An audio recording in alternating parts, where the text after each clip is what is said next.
No president in American history had a more significant impact on both American and world history than Franklin Roosevelt.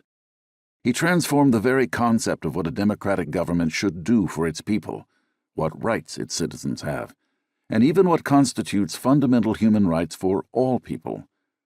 In his battle to save democracy from fascism, to protect freedom and justice, he used every weapon at his disposal: his charisma and mellifluous voice, the power of the federal government, radio, newspapers, magazines, and boisterous rallies, all to shift public opinion in favor of supporting an ally in desperate need.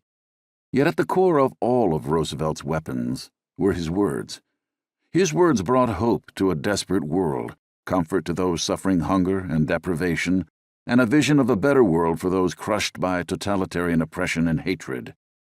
This book seeks to put the listener in the room with FDR's team and his equally charismatic foil, the famed transatlantic pilot Charles Lindbergh, as they devise their linguistic strategy and craft the words that would decide the fate of all freedom-loving people.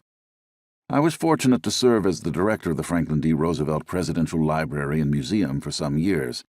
After a long career in broadcasting and museum leadership, running a historically significant archive was a humbling experience.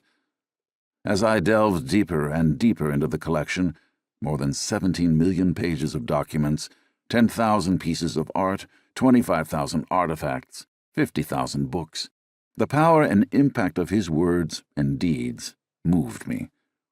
When I first entered the secure stacks of the FDR Presidential Library, operating under the auspices of the National Archives, I was familiar with the well-known narrative of his life.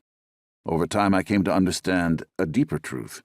His remarkable success rested on a profound belief in the American spirit, the soul of America. The one aspect of the Roosevelt narrative that intrigues me the most is how incredibly relevant it is today.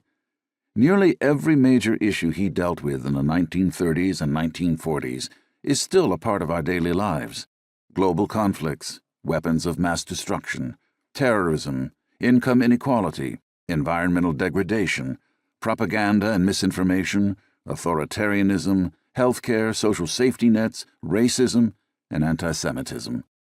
In revisiting one of the most consequential periods of FDR's 12 years in the White House, I seek to provide some guidance for us today.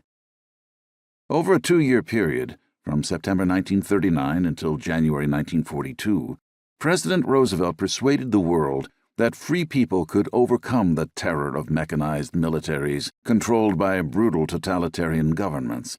Understanding why and how FDR was able to confront and conquer the grave challenges America faced then is the driving force behind this book. Examining his words and deeds provide lessons for us today in an America struggling with dangerous factions bent on undermining democracy.